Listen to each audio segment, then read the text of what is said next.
Hello, and welcome to the Monster Painter. This week, I'm going to review this Ziterdes Bits and Pieces, a little bit of dungeon furniture. And here it is.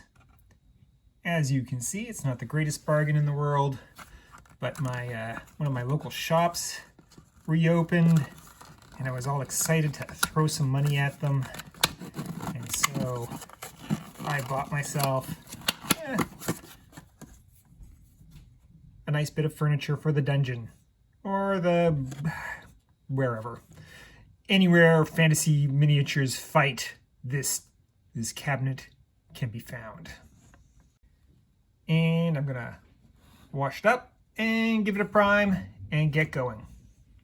And here we go. She's been all primed up with acrylic gesso, my primer of choice. And I'm slapping on some raw umber, a nice, dark, cool kind of brown. I always think it makes a great base coat for anything that's like this old wooden furniture. And yes, this is my idea of a thin coat. So yeah, this guy is a Ziterdes Bits and Pieces model.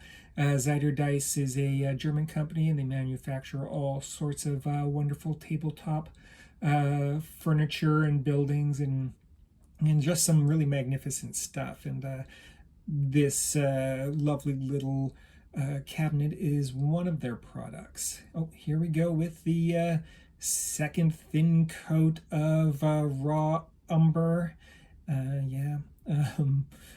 Ziterdes, it's a little bit more expensive perhaps than you might be able to find from Mantic or Reaper or WizKids, but it is a really nice piece of furniture, and it's made out of a very sturdy resin, a nice sturdy dense resin. It feels very solid, whereas Reaper and Mantic and WizKids stuff, it's made out of a less dense plastic, and while it's pretty durable, it does not really have a solid feel to it.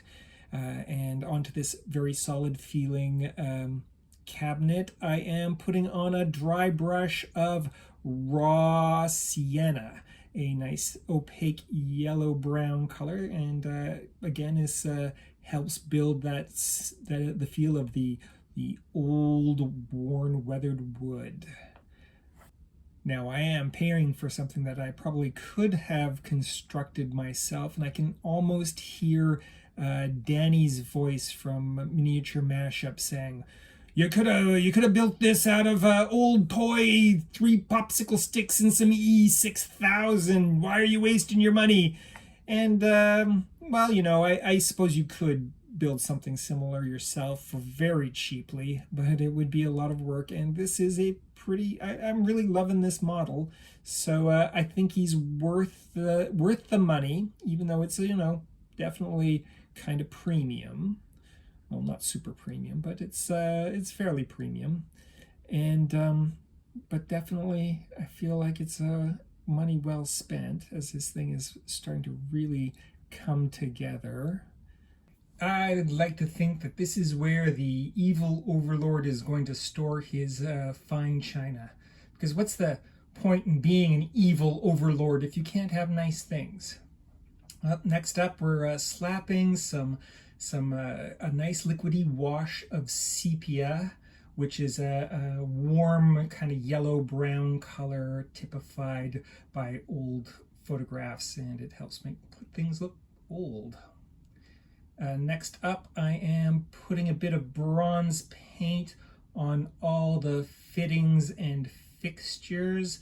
This will help make the details pop a little bit and give the miniature a little more credibility, as the different materials, the wood and the metal, are painted like wood and metal. She's coming along quite nicely at this point, looking every bit the old worn out piece of furniture that she's supposed to. The next step is to paint the glass panels in the cabinet, and for this I have concocted a mixture of interference blue and ivory black. Interference blue being its easel paint name. I think in terms of miniature paints, it is called color shift or color blend. It's all the same, this mica pigment that they cook up, and it's a little reflective, a little shimmery, and if you add a bit of black to it, those shimmery reflective qualities kind of pop out a bit more, but the paint gets a little duller, a little grayer. But for our purposes, it's perfect for creating the little sense of these glass panels in the cabinet. This lovely cabinet where I imagine the evil overlord stores his magic teapot as well as his fine china. So if it's containing the magic teapot, it could be searchable. It could be an objective point.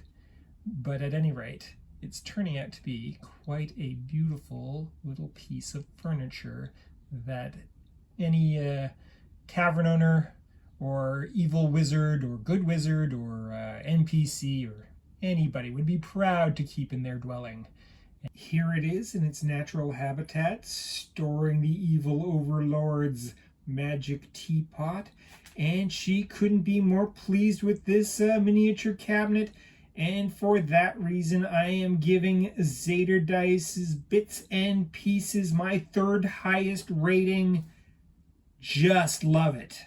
In an update to last week's episode, Painting a Rawl Partha Goon, it has been revealed that the star was not, in fact, a goon, or a troll, or an ogre.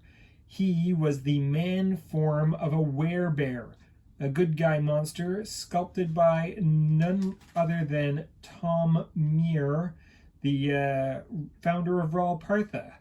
And I'd like to thank all those smart folks who filled me in with this information. It was really appreciated.